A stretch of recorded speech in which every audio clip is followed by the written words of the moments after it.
নয়ন programme. আর এই গ্রামে বেড়ে উঠেছে মালা নামের একটি ছোট্ট মেয়ে। মালার মা মারা গিয়েছে জন্মের পরে, কিন্তু সে থাকে তার বাবার সাথে। গ্রামের সকলেই তাকে অনেক আদর করে, কারণ সে শুধু রূপবতীই ছিল না, সে ছিল গুণবতী, বুদ্ধিমতী একটি মেয়ে। দে মা, কি রান্না করেছিস তাড়াতাড়ি দে, খেয়ে যাই তাড়াতাড়ি। বাবা, তুমি একটু আস্তে খাও ভাত। একটু আস্তে ভাত খেয়ে তারপরে না হয় যাও কাট কাটতে। না রে মা, আজকে এমনি অনেক দেরি হয়ে গেছে, এখন যদি আস্তে খাই তাহলে আরো বেশি দেরি হবে। আচ্ছা, আমার খাওয়া শেষ হয়ে গেছে, আমি গেলাম রে মা, তুই সাবধানে থাকিস।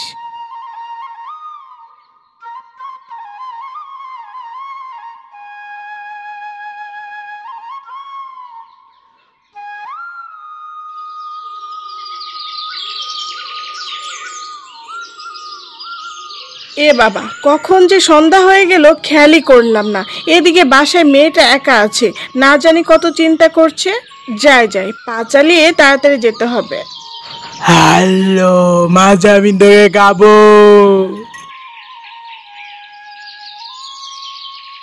এই আবার কোন গ্রামে এসে পড়লাম? মেয়েটা তো এদিকে অনেক চিন্তা করবে।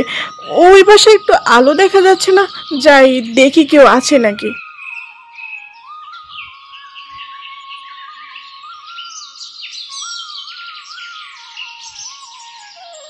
এ বাবা, এই তো দেখি একটা মস্ত বড় জনশূন্য প্রাসাদ মনে হচ্ছে।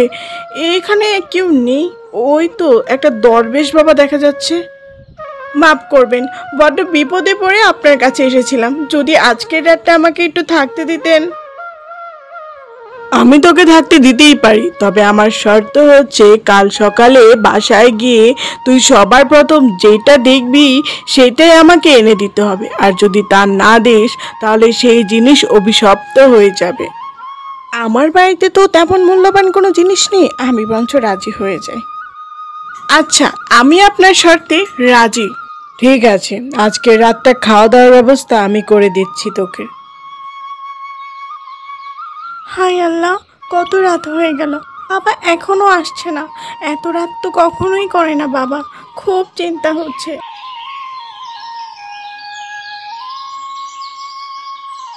হায় হায়, এ কি অমঙ্গল হলো? আমার তোর মুখটাই কেন সবার আগে এসে দেখতে হলো? এখন আমি কি করব? তোকে আমি কিভাবে দেব দরবেশের কাছে? আমার কি হবে এখন? বাবা, তুমি সারা রাত কোথায় ছিলে, আর এভাবে কেন কান্না করছো? কাল রাতে বাঘের তাড়া খেয়ে এক দরবেশের কাছে আশ্রয় নেই, আর সেই দরবেশকে আমি কথা দিয়েছিলাম সকালবেলা যেই জিনিস দেখব সেটা তার হাতে তুলে দেব। বাবা, তুমি যখন কথা দিয়েছো আমি নিশ্চয়ই যাব, আর উনি যদি কোনো ভালো দরবেশ হয় তাহলে আমার কোনো ক্ষতি করবে না। বাবা, চলো আমরা যাই।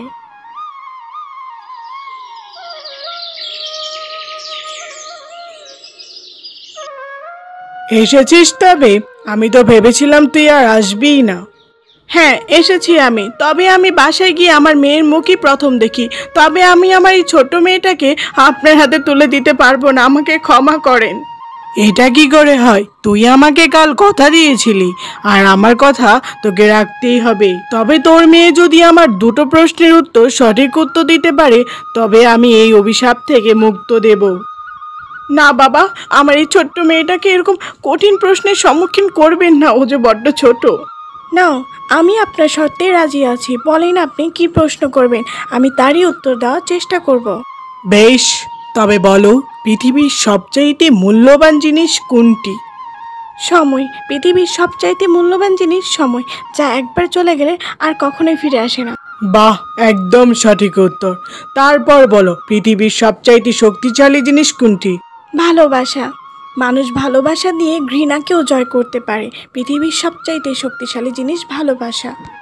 বাহ, তুমি তো দুটোর প্রশ্নের উত্তরই দিতে পেরেছো। যাও, তোমরা মুক্ত।